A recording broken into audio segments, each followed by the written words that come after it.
debate team at University of Oklahoma. Yeah. I'm also a professor of diversity and inclusion at Gateway College at the University of Oklahoma.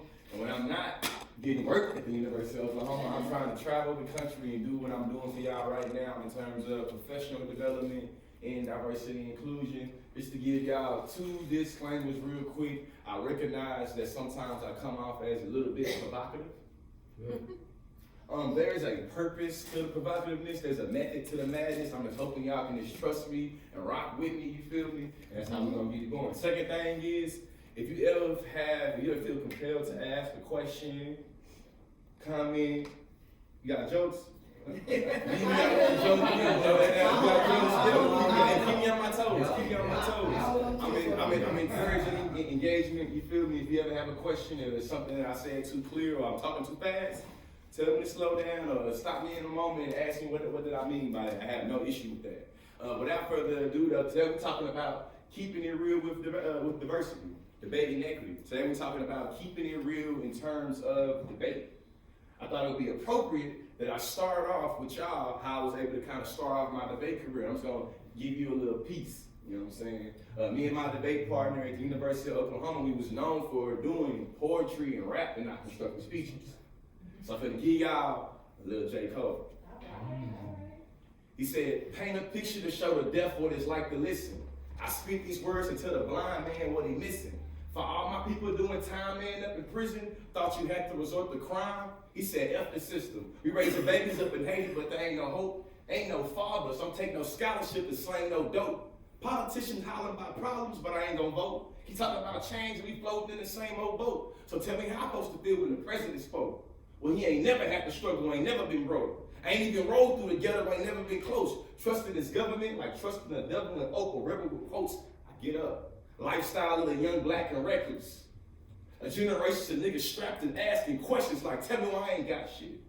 I let this liver come out living with these toxics as I sit. When me and my debate partner, Rashid, used to sit in and go to a highly politically competitive space and place, we had to start off with trying to literally quantify our relevance and our credibility within that space.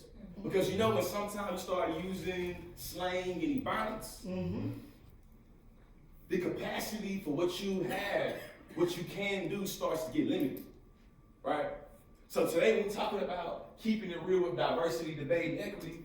That's what we come and talk about. We got 4 learning objectives that we're gonna get into. You know what I'm saying? Just so y'all know I ain't never been doing stuff, you know what I'm saying? Yes, 4. We got 4 we're gonna get into today. Y'all rocking with me? Yeah. We're gonna get into, we're gonna define some key terms in regards to diversity and inclusion. Because we are talking about diversity and inclusion, that's the phenomenon that I will be contextualizing. How are we going to be getting into debate? We're going to explore critical debate pedagogy. How do we teach students about alternative forms of evidence and alternative forms of engaging while being critical? We're going to identify implicit bias in regards to stylistic debate choices. Because all of us in this room should be trying to make it where our students have the best enriched extracurricular experience that goes on with their education, right? We want to be almost making it where we are what's the word we're looking for here? Where we're like subsetting, if that makes sense? I'm gonna let that go. It's gonna make more sense in a minute. And the last thing, I want us to understand our roles as debate educators. Because a lot of times I think that we have a lot of great intentions. And my grandfather used to always tell me, I'm from Bryan, Texas. I'm a little country. My grandfather used to always say, Little George, the pathway to hell is paved with good intentions. So I just want to make sure I'm keeping it real with y'all and making it where we are able to account for sometimes good intentions can maybe get us to some results that we probably don't want that much. But I'm acknowledging you got good intentions. You hear that, white people? I recognize there are a lot of well-intended white people in the room. I told you, provocative, purposeful provocativeness. I told y'all. Listen, I come with love, you know what I'm saying? I'm not looking to attack anybody. But I am looking to keep it real with y'all, because I believe that I have the honor to make it where I get the privilege of speaking with y'all, and I know that y'all are dealing with people that come from communities like mine and communities that look like mine, and sometimes there's a bit of a disconnect in terms of what you're doing and what you're trying to do. Yep. Remember the intentions? Get in and jump right into it. we gonna just rock it like this. First word is diversity. You know, before I want to make it where I was being abstract. I wanted to make it where we have some working definitions to work from, because I recognize when you do sentences like this, and there are multiple people at one sentence, you might be dealing with people that have different perspectives. So like when I say diversity and you say diversity, it might mean two different things. So to make sure we clear up that, when I say diversity, I'm talking about diversity is often perceived about the perspective, representation, tough conversation, and support and inclusion. I'm not talking about cosmetic diversity. I'm not talking about when you turn on the Fox News or CNN and you see a whole bunch of perspective, ideology the same, and it comes from a different kind of president. I'm not talking about that in terms of diversity. I'm also talking about those tough conversations that happen as a result of it being difference, diversity, not only with appearance, but also in terms of thought and expression and engagement. This is very important, because a lot of us will be like, hey, this room's pretty diverse. I'm gonna always be critical and ask, is it really? Diversity is the presence of difference within a given segment.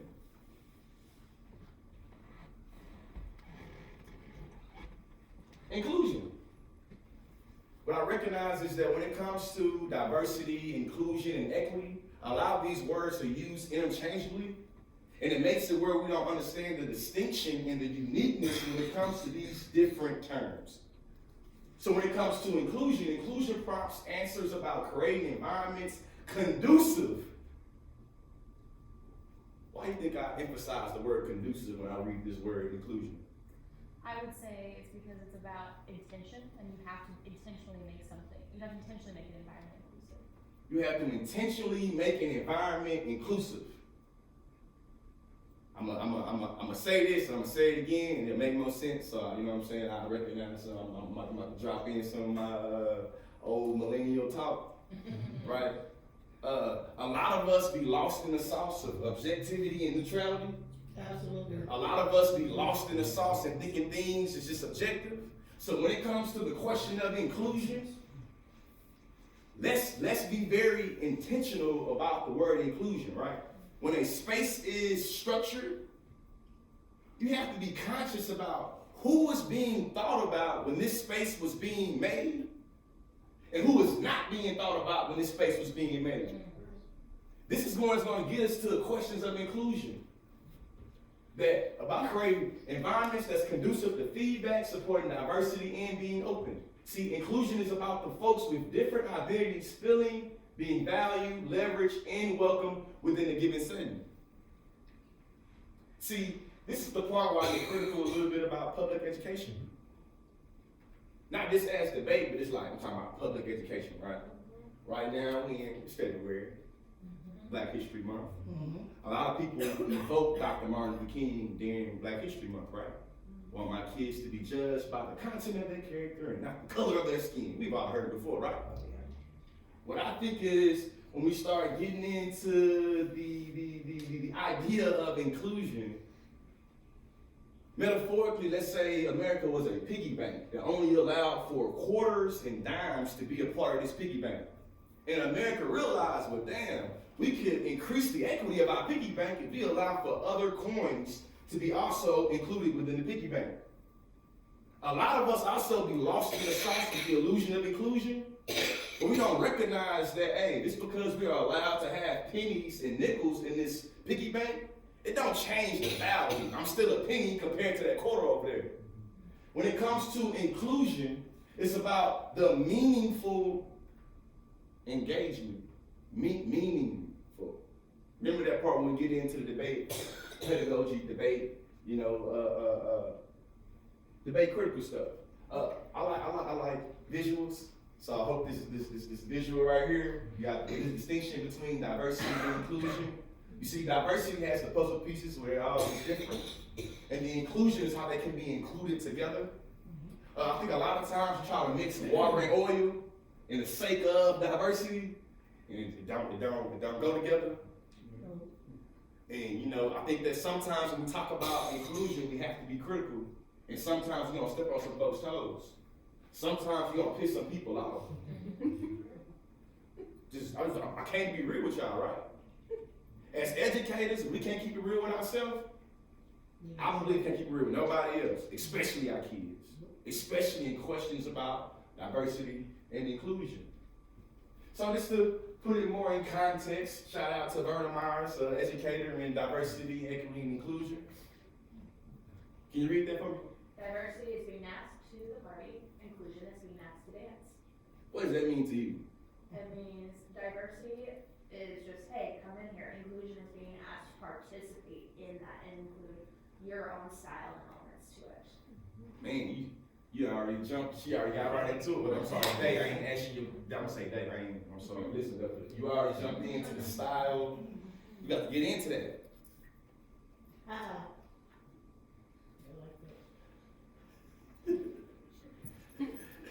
Evidence is key.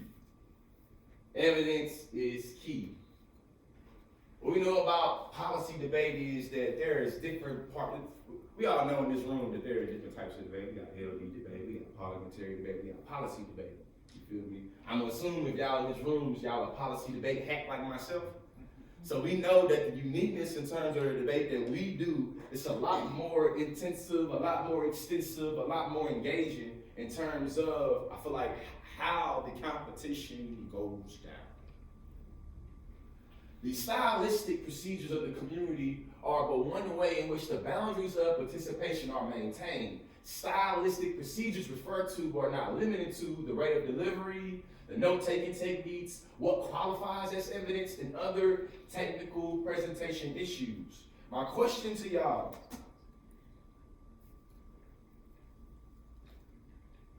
if your debate students walk into a debate room and they're faced with debating somebody that's going to use J. Cole as evidence, what are you doing as educators to make it where these debaters are going to first know that arguments are being made, and second, they're going to be able to recognize that J. Cole is also a piece of evidence? It's a simple thing, think about it. Because when I was debating, what me and my debate partner was able to recognize is that when we send those kids out to debate camps, they are being taught to be lost in the sauce of objectivity and neutrality. Meaning, it is one way to engage in debate. And if you're not engaging in debate, you're not supposed to be there.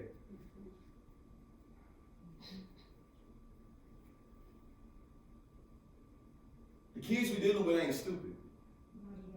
They're not dumb. They weren't born yesterday. No, they not. So let's be mindful about what we're telling these kids matter in terms of how we're preparing them. If I go to 5 debate camps, and all 5 of those debate camps are inherently diminishing what we call critical debate, or they're always already placing a stigmatization on talking about race, class, gender, ability into debate, you don't think your kids understand, well, damn, this man probably want me to do this here. They internalize it. Yeah. It's the spell the rest of their life too, yeah. And then it just breeds upon each other, yeah. Because I'm not inadequate because they didn't accept me. And so I'm gonna take that back with me. And then I'm gonna not accept the next person. But they show their individuality. Because they didn't accept mine, so I'm gonna not accept somebody else's. In higher education, we call this imposter syndrome. When a student comes into the education environment and they start feeling like they're not supposed to be there, you start to feel like you're imposing on a space and place and you're not worthy.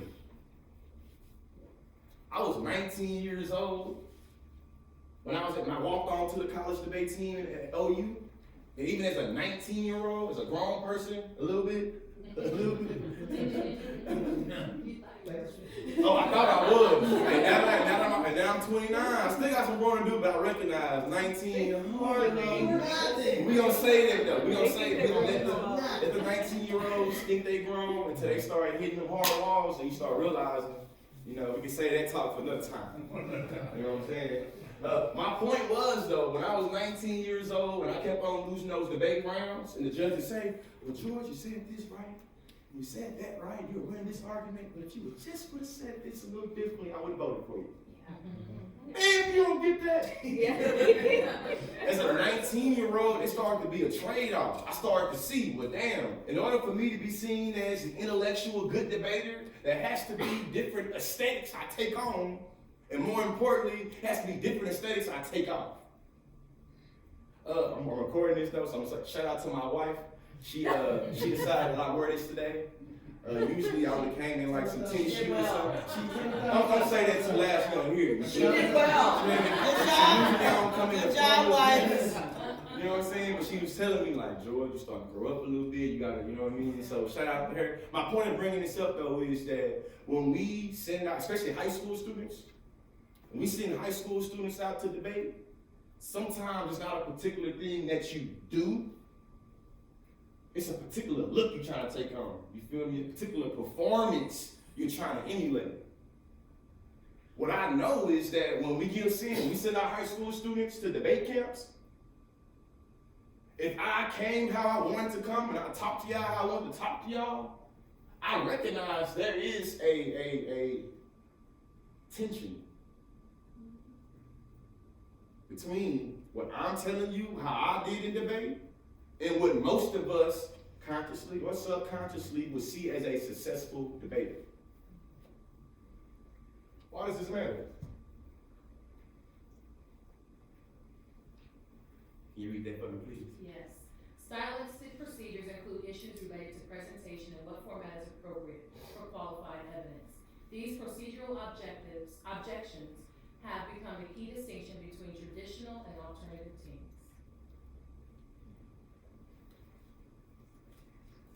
What happens is as debate competition, there's something I'm gonna call debate competitive equity. And what I believe that debate competitive equity is built through the ballots. So every time a particular ballot is casted for a particular argument, the legitimacy or equity of this argument to me increases.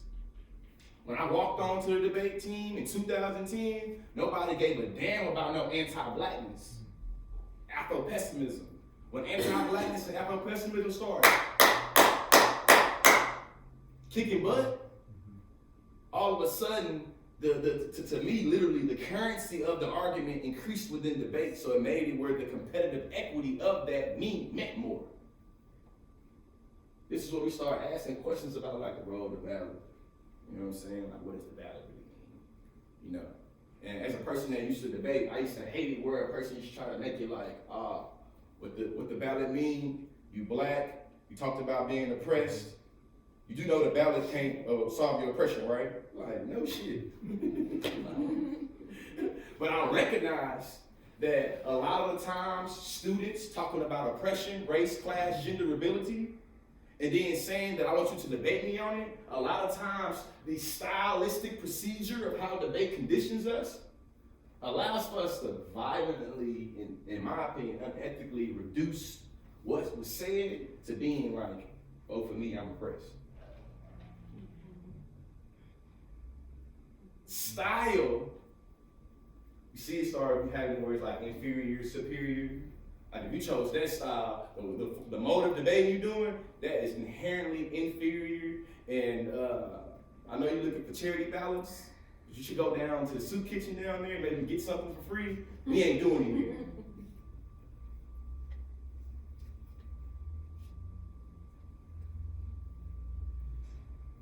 What are y'all thoughts so far? Just out of curiosity.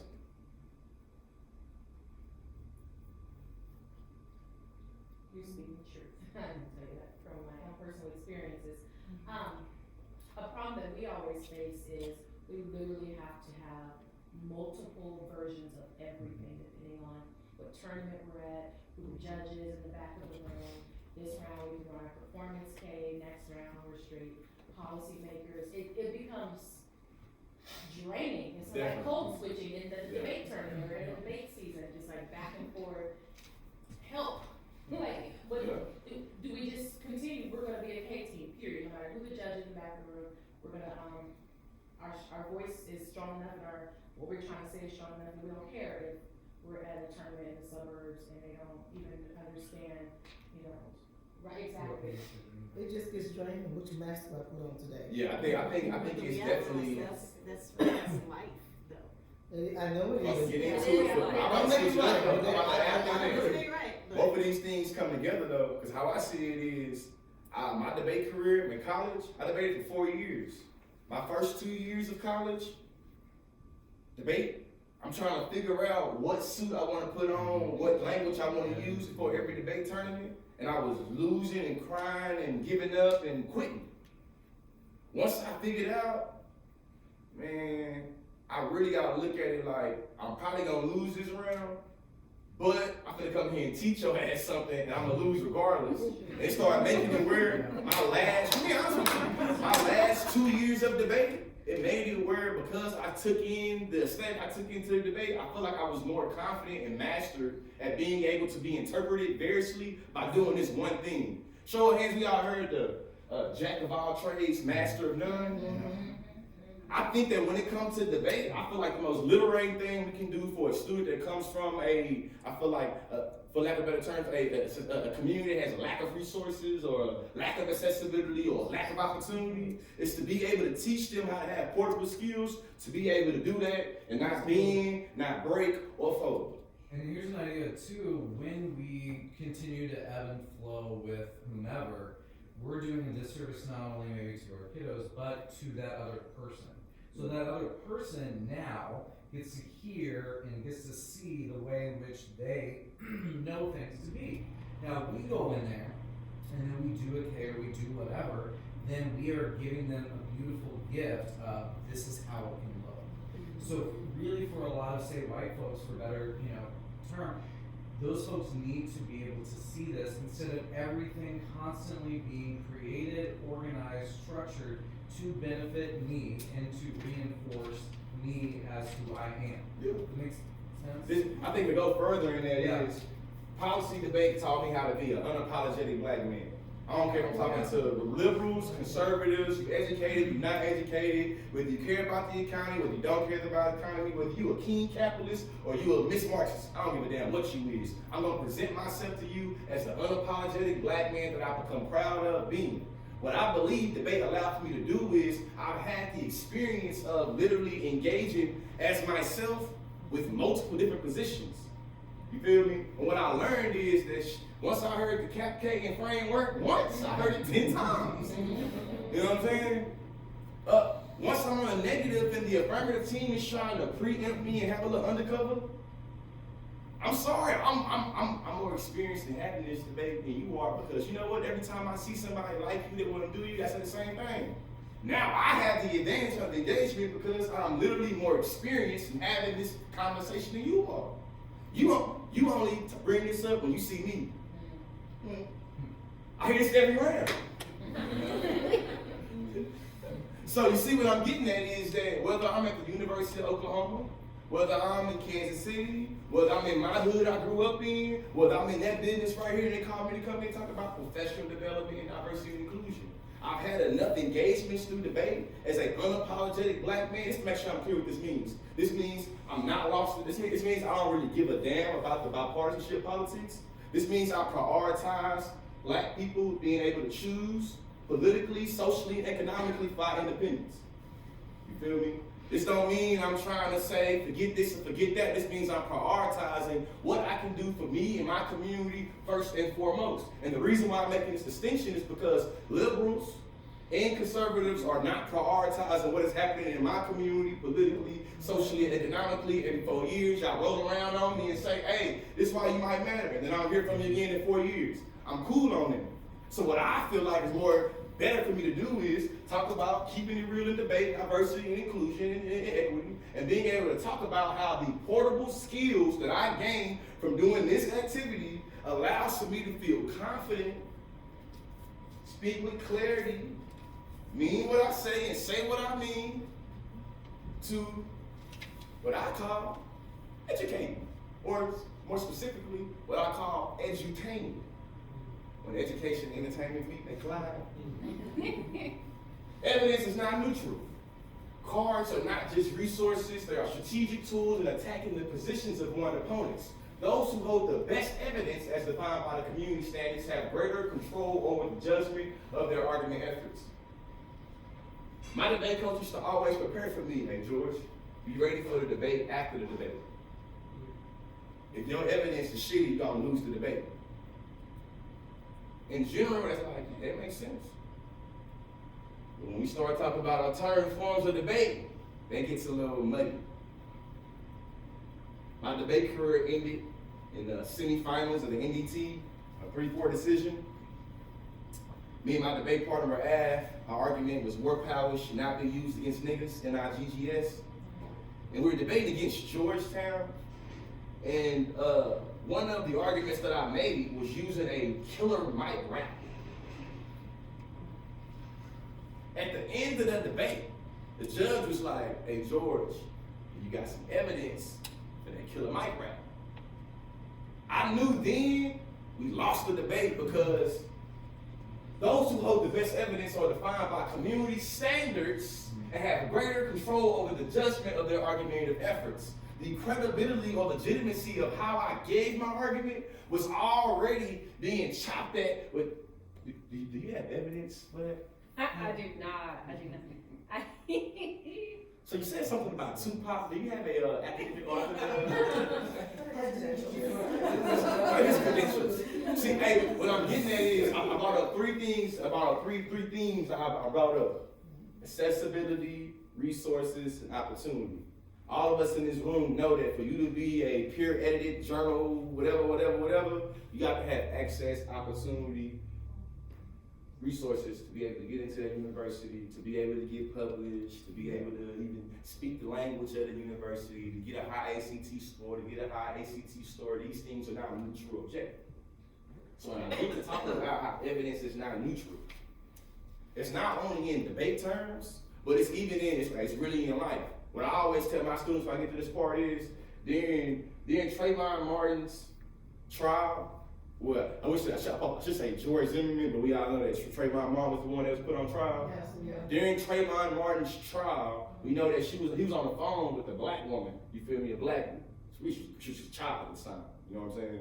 And what we know is the way that she talked and the way that she presented herself, it allowed for her to be troped as a angry black woman that was just popping attitude, right? Mm-hmm. Yep. When she was being asked questions on that stand, literally evidence what is falsifiable, what is non-falsifiable, what should we take on just like for what it's worth, and what should we always be like, I don't know about that.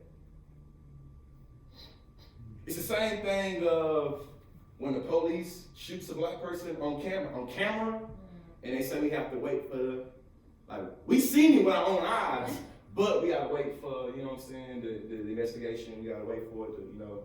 Yeah. To me, these are all questions of evidence. This makes more sense though. In other words, traditional cards grant institutional authority, Yep. power to name, power to claim, power to do, authority. In other words, traditional cards grant institutional authority to debate using them, to debaters using them. Those debaters who choose to forego this community standard could be characterized as anti-intellectual. If they eschew, I'm saying that right? Eschew? Excuse me, that ain't part of my lexicon right there. Shout out to Dr. Tiffany Dillon-Knox. She's the one who I'm using this from. This comes from my dissertation. Their commitment to use the acceptable forms of evidentiary claims. The reason why I have no issue with talking about being an unapologetic black man is that I recognize that the world will reward me if I conform and or assimilate in ways that does not make it seem that I'm threatful or radical. This is a question of evidence. This is a question of alternative forms of engagement, not only in debate, but also within the world. Y'all might come across some students that ain't got no dreams of trying to be no lawyer or a judge or a cop. But they might have some skills that the world doesn't value as being productive But we have to figure out a way to make it where these kids are able to, you feel me, progress, be mobile in some type of way, shape, or fashion. Mm-hmm.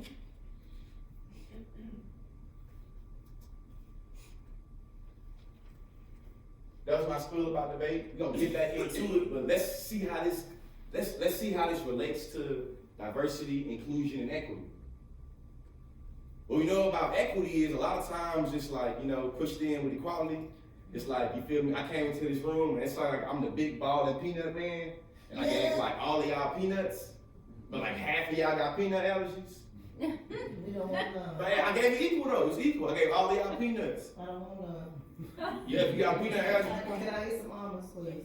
No, see, that's not equal. See, they'll be giving you this treatment. If I give you almonds and everybody else That's gets definitely, peanuts. you give me what I need, you give them what they need. They need the See? peanuts, and I need the almonds. See, now you gonna Can I special have almonds, treatment. please? You supposed to treat me, don't you? You trying to be a victim. That's what you're trying to be. No, everybody give them what they need. So give them what they need, give them No, what they see, need. now I have listened. No. I have listened to a lot of Fox News, and I believe that you're getting into victim mentality now. Well, it doesn't matter what you believe. I know what I am. I'm a survivor. Now give me my almonds. Hey,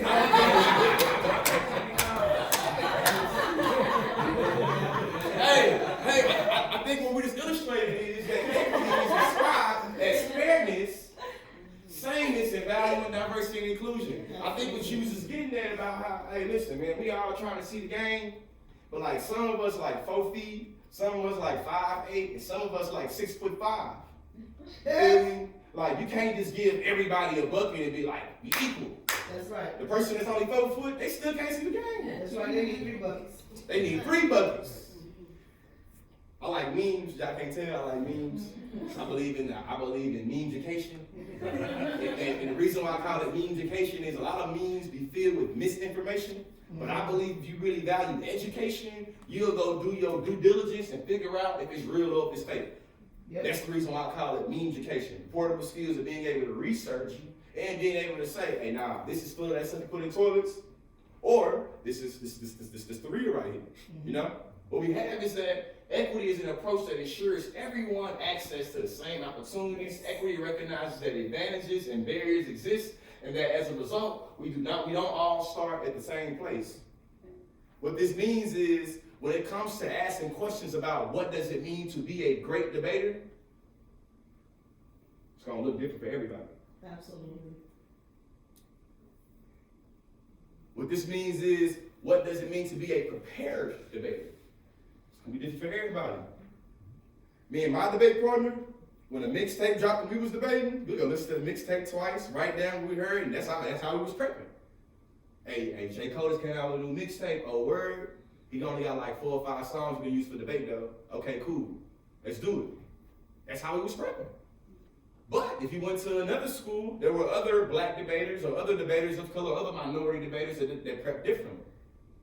It's not a one-size-fits-all. It's not a universal preparedness of this is what it looks like.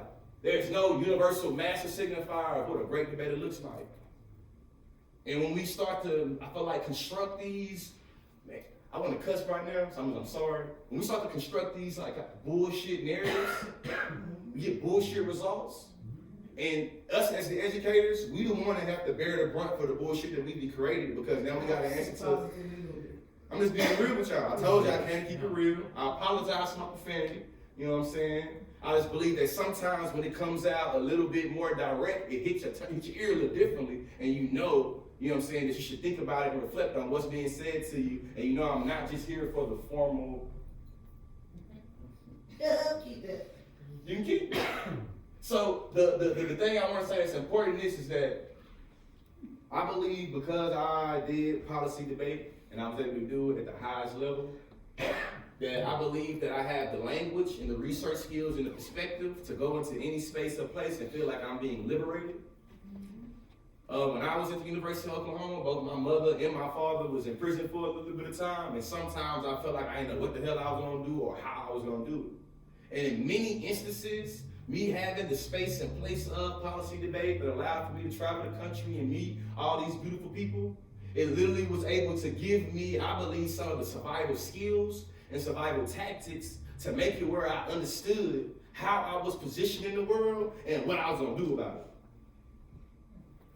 I recognized that for some of the people I came across, that it meant a lot of emotional labor and intellectual labor they probably wasn't gonna get paid for to care about me. I recognize as educators, a lot of times we're put in positions to do shit that we not gonna be paid for. Absolutely. That we not gonna, it's not even seen as being monetizable. You know what I'm saying? Yeah, this is true. And until I be real that I've been put in this position, I know that it's not always easy. You got bills to pay too. You got life too. You got family and friends, and you probably married and got kids, and you go through things as well. However, the man that stand before y'all today, I'm grateful for those individuals that kind of bit the bullet and was like, you know what, I want to help this person. I'm going through shit myself too, but I believe this person can do something. Now I'm gonna take one or two people to do something, you feel me? You ain't gotta change the entire structure sometimes to impact one individual or a few individuals. As educators, especially as people that love debate, that take debate seriously,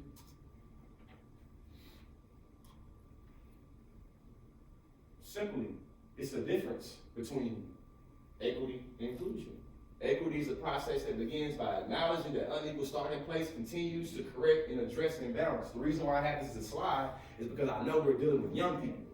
And when dealing with young people, this might be a nuance that might be hard to grasp. So one will feel that you're being a teacher's pet to some of the other students, or feel like you're giving charity to some of the students, or feel like you're giving too much special treatment to the other students. What this means is us as educators has to be able to teach the distinction between equity and equality. Absolutely. Because we know that in our society in 2020, our kids being force-fed concepts of equality.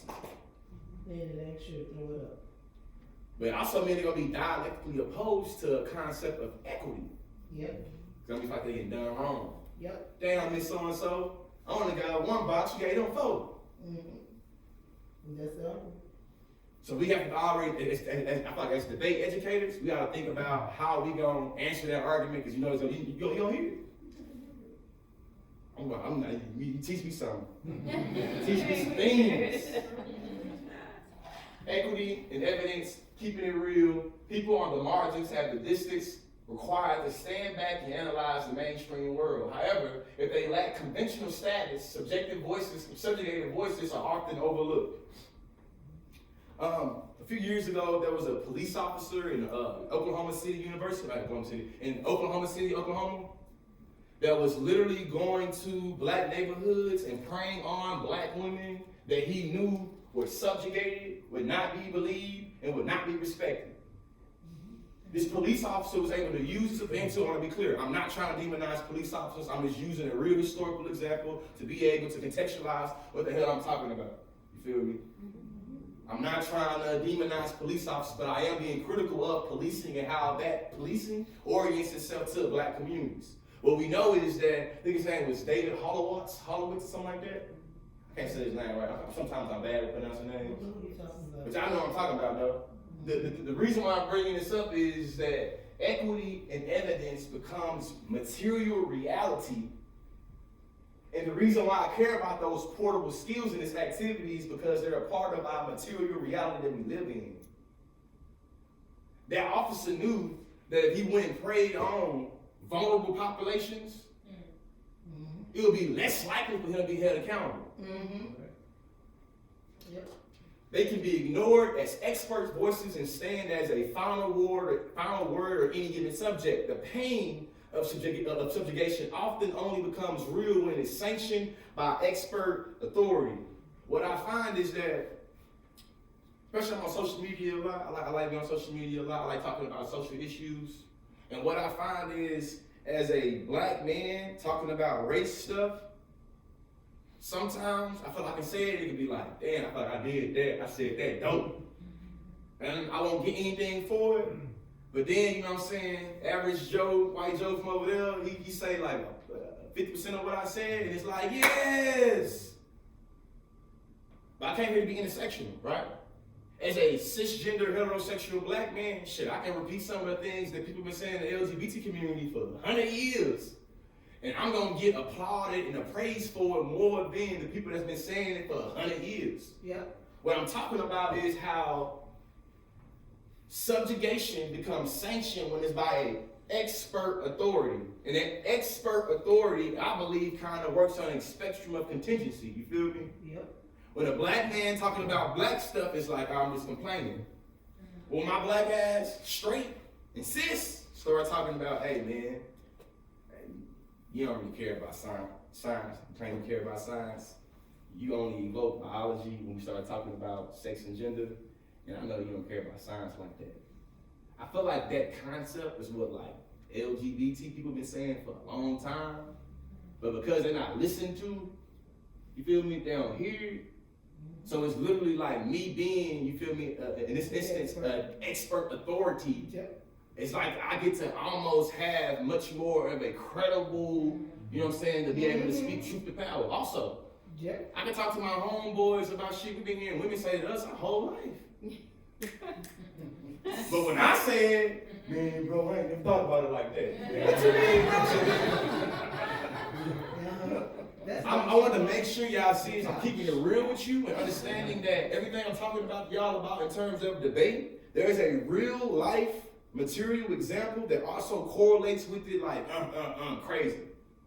So when we dealing with debate students or we talking about debate arguments, don't just have that rigid perspective like this is a debate argument and that's it. Whatever author you're reading, they did not write that shit for you to give to your students to be a debater. Like that's not what happened. You feel me? Like no, I'm pretty sure too. They're talking about like Zon Petty or like the debate scholars that debated, that wrote this to be ready to debate. I'm like 10%. 90% of authors, academics, scholars, they're not writing this for us to get to our debate students. So we should keep in mind what they wrote it for. And not just reduce it down to like a competitive debate argument. Like, I don't really care, I'm just gonna read like, nah. Experience, knowledge, and power, y'all almost done. The question of why the debate community continues to privilege expert evidence, such as privileging of experts, creates parameters through which certain kinds of speakers have the right to speak through public discourse. The reason why I feel like eventually I get to a point where I don't feel like I should give disclaimers, but I'm young, I'm black, I'm full of energy, so I know I can be perceived or interpreted a particular way. So I always talk about how, you know, my discourse, so I try to kind of preempt how I should be interpreted. Because I'm recognizing that the power in how I'm interpreted, you feel me, once I start talking, I don't get to choose, I don't get to determine how you interpret it. You get to choose that for yourself, right? It's all And relative. All relative. And understand that it's all relative, it's about the experience, knowledge, and power. For Black History Month, I'm gonna invoke a little person right here. You know, when I first got awoke, you know what I'm saying? I got hip to Huey P. Newton, the co-founder of the Black Panther Party. And Huey P. Newton got this quote that I feel like since I was 18 years old, when I first heard this quote, it's been in my head since then. I kind of guide my life by it. He said that power is the ability to define a phenomenon and make it act in a desired manner. He said power is the ability to define the phenomenon and make it act in a desired manner. The phenomenon that we're getting into today is keeping it real about diversity, debate, and equity. The phenomenon we're about to get into right now is how the goal to challenge the relationship between social power and knowledge. In other words, those social power within the debate community are able to produce and determine what is legitimate knowledge. And what I would find is when I started debating from using personal experience, quote unquote, a lot of the times my personal experience was referred to as being like, hey, I don't know if that's falsifiable. A black person with dreads, dashikis, and Jordans, I don't could be lying. And what I found is that if particular experts talked about their personal experience in a particular way, it wasn't seen as a personal experience. Facts. But you gotta have access to be seen as a.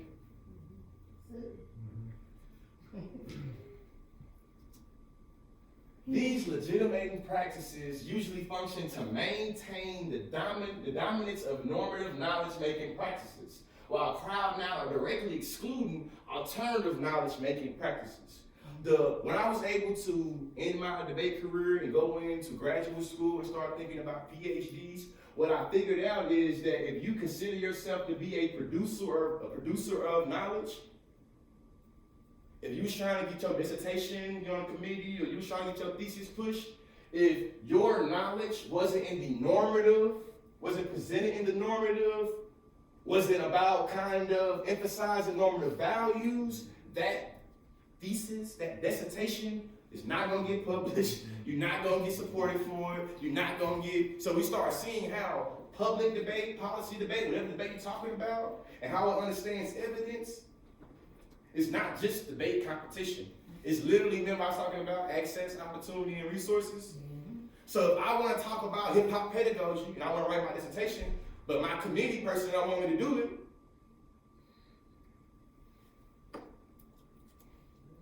it's real. Advocate for yourself and get another person. Yeah, I agree with you, and I think that us as educators right now in the debate, we have the ability to emphasize or try to develop someone and how to advocate for themselves. Absolutely. I think that what you just said, That's my mission. and what you said too about advocating for yourself, made me Advocate realize for right now. yourself, get a different person. But it made me realize is that debate taught me how to advocate for myself. Yes, indeed. It taught me how to be an independent thinker and be a producer of knowledge and not just regurgitate knowledge. And made it where I ain't got to be dependent all the time on something I can advocate for myself. I don't need you to speak for me. I don't need you to speak for me. I don't speak for myself. Absolutely. And this is what we started, in my opinion, we started getting into what your role is as an educator at Debate Kansas City. I want to make it simple, you feel me? I want to make it real simple. Your role is to diversify people's perspectives, your students' perspectives. Sometimes it'll be easily said and done, but hey, if being an educator was easy, Everybody will do it. Like Grandma said. listen, except for the pay. Except for the pay, You man. know what I mean? Equity. A lot of times, diversity, equity, and inclusion get boiled down to like some symbolic-y, like symbolism, like, oh yeah, treat others how you want to be treated. Yeah.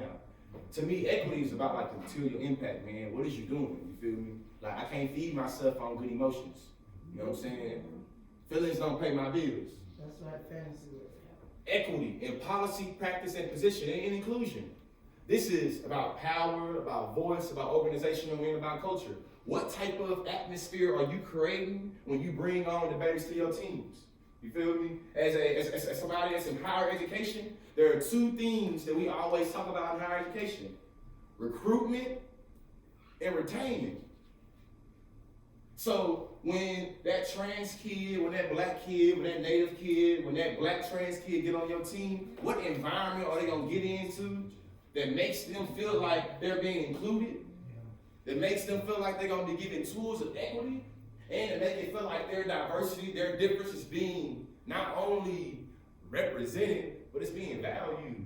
Or is you just letting the pennies kick you with the dimes and nickels and you let them know they're a penny every chance you get? Damn penny. More context. Man, I was taking a picture of this one right here. You feel me? This right here, I feel like get you real smooth and nice. And maybe if you like at the bar or something, you're talking to one of the homies and you like diversity and inclusion, you're gonna be like, this right here is how you get it. Diversity, respecting individuals' differences. Respecting individuals' differences. This means that it's not like, I ain't got no problem with transgender, but. That's not. My husband teaches discourse at UMKC, and he's invited all of his students to hear you tonight. No pressure. Yeah. But this is exactly what he's teaching in his class. Yeah. It's not what the university asked him to put on the syllabus. This is what he's trying to teach them. So, is this going to be part of your presentation tonight? I can make it.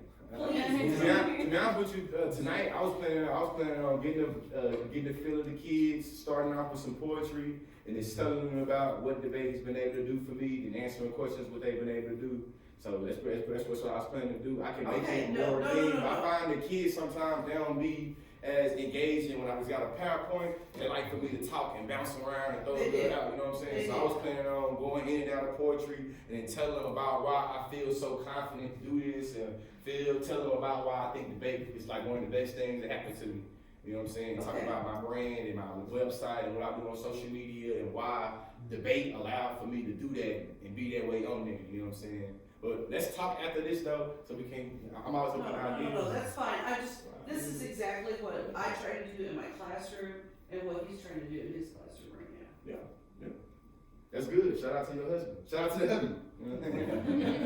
Equity. Create equal access to opportunity. That's the main thing I want y'all to take away from this little talk that we're having. Is as debate educators, how can we build equity for our debaters? How can we build equity for our students? I know that all of y'all have students that are not debaters as well. And best believe what I'm telling you, I think it also can be impacted or applied to your non-debate students. Inclusion. Experiencing a sense of belonging and feeling valued. When I first got into debate, I heard about the Louisville Project and about how history of debate and how black debaters specifically were kind of positioned within that black debate. And the older I get and the more I do these kind of talks talking about debate, especially about alternative modes of debating, I think about that meaningful participation and what meaningful means in terms of having different people that's in the debate that's in debate. So I know I feel like I got a little caught away, so I'm gonna let them go a little low. I'm sorry. Real cards represent, when it comes to alternative forms, framed a little bit, it's because I know y'all, I feel like you deal with the high school debate. I know sometimes in high school debate, there's a lot of restrictions and rules and regulations which you can and can't do. So this the case y'all didn't, I feel like, have that much background for it. I want to give you more context. Real cards represent the experiential knowledge that's legitimate, appropriate, critical to understanding, analyzing, and teaching about racial subordination. See, this style does not simply create a dialectical opposition between debate cards and stories told by the subjective. Instead, it reconfigures the meaning of cards, signifying on the traditional meaning in the debate community. The only reason why I put this slide in here is to make sure I'm not saying that traditional evidence doesn't matter or doesn't exist or is effort in every instance. What I'm saying is that there's ways that personal experiences can be, I feel like, heightened. You know what I'm saying, when it comes to academic traditional evidence. I think there's ways that poetry, narrative, stories can be emphasized and they can accompany each other. It doesn't have to, one have to cancel out the other. But I believe now how we talk about education and producing knowledge, that literally having one kind of non-normative education source literally trades off the legitimacy of the other.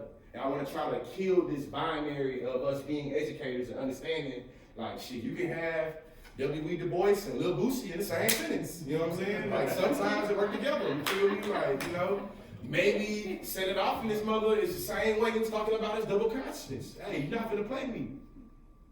Cause I ain't, you know what I mean? Maybe it went over, I'll let that go. But you know what I'm saying? Still, the point I'm trying to make is that when it comes to alternative forms of evidence, it doesn't negate the literal value of traditional evidence. It's just saying that both of these things can exist, and sometimes we can be, one forces us to be a little more critical of the other. In stylistic performances, stories become cards. The meaning of cards is not simply reversed, resulting in the replacement of traditional evidence as the measure of expertise. Instead, it seeks to revise our understanding of what counts as knowledge, to make it where when Rachel was on, I think her name was Rachel, when Rachel was on the stand in Trayvon Martin's case, that she's able to be understood as a full human being that's not always already going to be deviant or going to be lying. This makes it where, when the black community starts to when we start to express, you feel me, our hurt and our pain, that we're not tone police with some Martin Luther King type shit because we're not seen as being real adjudicators of our emotions. To me, all this right here go together, you feel me? It's not compartmentalized, it's not in a vacuum. All this relates to each other, whether you want to recognize it or you don't. In closing, and this is what I'm getting into tonight with debaters, with the students, is that me being in debate, I feel like gave me portable skills that I found very liberating. This is literally my words right here. Say what you mean and mean what you say. Before I got into the debate, I don't think that my skill to be able to say what I mean and mean what I say was as good. Now though, I can say exactly what's on my mind 8 times out of 10. And 8 times out of 10, I feel like it's gonna come out exactly how I want it to come out. Political, social, economic knowledge of the world. I put a word of the word too, but of the world, but what I'm saying. What this means is that I feel like I go into any room and I can connect and talk with anybody about anything because debate has given me a perspective and awareness and knowledge about all these different things in the world, maybe domestic or international, maybe economic or social, maybe about gender or class. Like debate made it where I feel like I had to become very knowledgeable about how different issues, different situations, circumstances related to me and my blackness. Because every round I was debating about blackness and black people, I got to learn about how blackness and black people related to capitalism, to Marxism, to heteronormativity, to when you keep on naming it. But I took that position every debate and it made it where I was able to get a more inclusive understanding of what it means to be this that I'm taking on. Because now I gotta debate the, you know what I'm saying, like I'm like this with it. Now I'm about to debate this trans person and shit. She with the shits too. Now me and her got to recognize, now me and her got to figure out how we gonna win. Who wins, who lose? What matters? This debate I'm about to go debate this person right here that believes that it's always only about political engagement. If you're not engaged in the state, you ain't doing nothing. Oh, this round I get to learn about, you see what I'm getting at? Every round I'm getting to learn literally how my blackness and how my position relates to something different. So I don't got to make shit to every debate, it's literally making it worth shit. Now I know last time I had to debate in front of this mom, this bus driver, and she said this. This time I'm about to debate in front of this dad, and he's a janitor, he might say this. I feel like me debating that way made it where when I have public debates with my debaters, they don't know what to do because they stuck in being me is like, man, humans in the back of the round, they ain't got no policy debate experience, they ain't got no policy debate experience, they ain't got no policy debate experience. Shit, you lost. Because you can't talk without, you know what I'm saying? You can't talk without giving your, you know what I'm saying, this. I don't talk that way, and I think that now it's about being persuasive. And I think that's not gonna be persuasive to the bus driver, the janitor, and the uncle back there. They don't care about that. They don't care about none of your lingo. They don't care about none of those cards. And you're not gonna reach them. Exactly. So I really believe that it made it where I'm able to talk to anybody and learn about my own social location. About how I'm sex, gender, racialized, how I've been educated, and you know what I'm saying? It really gave me a knowledge of self. My knowledge of self allowed for me to understand our position in the world. And also it gives me my confidence to navigate the world. I know who I am. I know who I am. You can't tell me who I am. I know who I am. Understand how the world functions and how I'm positioned in it. These to me is the real things that when somebody would ask me, man, like, why you like debate? These would be the 4 things that I come up with. Like, this is why I enjoy debate. This is why I want my 2 kids to debate. This is why I think this is why I think everybody should debate. Whether you black, white, straight, gay, poor, rich, I believe that all people should have these skills. It's gonna look different for everybody, of course, but they don't mean you shouldn't have it. Alternative forms of evidence, just, you know what I'm saying? We got poetry, hip hop, music, narratives, reenactment, movie scenes, all them things right there. And in closing, you know, knowledge production, traditional knowledge production within the debate community privileges those institutional and economic power while excluding other forms of knowledge production. Our usage of personal experiences within debate makes alternative forms of knowledge production legitimate and checks the homogenizing function of the expert discourse. I want to end this by saying, when me and my debate partner Rashid was traveling the country and we were like, let's say like number 4 in the country, people will always tell us that we were very smart to be hood, basically, right? And with my debate partner, he's from East Oakland, his grandmother's a Black Panther, he will always tell them, I'm not the smartest person in my hood. It's crackheads that's smarter than me, but you would never know how smart they are because you don't believe they can be smart. And like the first time he said it to me, it was like, that shit was cool. But then the second time I heard it and I thought about it and I reflected on what he said and I thought about people in my community that maybe don't speak the way I speak, but I believe they know more than I know, and I started thinking about evidence. Being a subjective voice, I got a couple degrees on mine. I can speak a little proper English to some people, you know what I'm saying? So me talking sometimes they go like, oh, he said it, you know what I mean? But my homeboy, you know, that maybe ain't read as much as me, maybe speaks with a little bit more ebonics and slang, might be seen as a less intellectual. This is all about language. Evidence, aesthetics, you know, expression, things of that nature.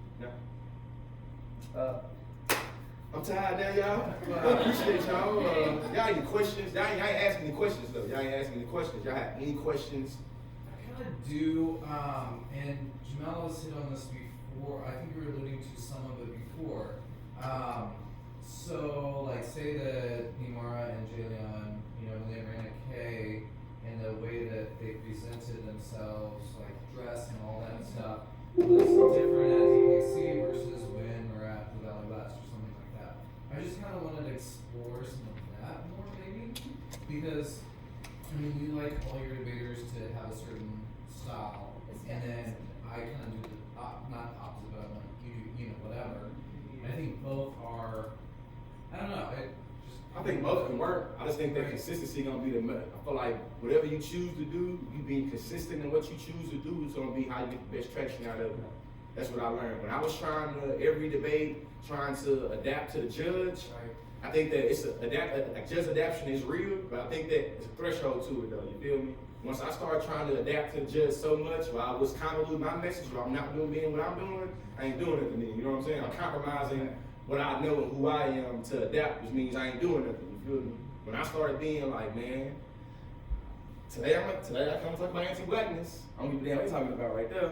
All I'm gonna do is figure out what you care about and try to contextualize anti-blackness the way maybe you care about it. And then maybe then I'll become more confident and I feel like more mastery of being able to explain anti-blackness, because now I had this one judge, they care about impacts. This other judge, they care about, you know what I'm saying? And then I made it where I knew more about it. When did you become unapologetic? Is my first question. My second question is, what do I tell students of mine who want to approach debate in this way, but they feel defeated by going to, for lack of a better term, all-white schools and not being taken seriously?